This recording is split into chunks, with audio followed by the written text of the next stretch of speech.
నీలమంతా ఉంగరం చేసి ఇస్తా ఊరేగిస్తా సాగరం పొంగులన్నీ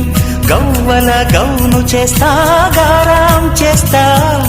తెల్లని ఏనుగుపై నా పాపని ఎక్కిస్తా చిలకలు హంసలని ఆడేందుకు రప్పిస్తా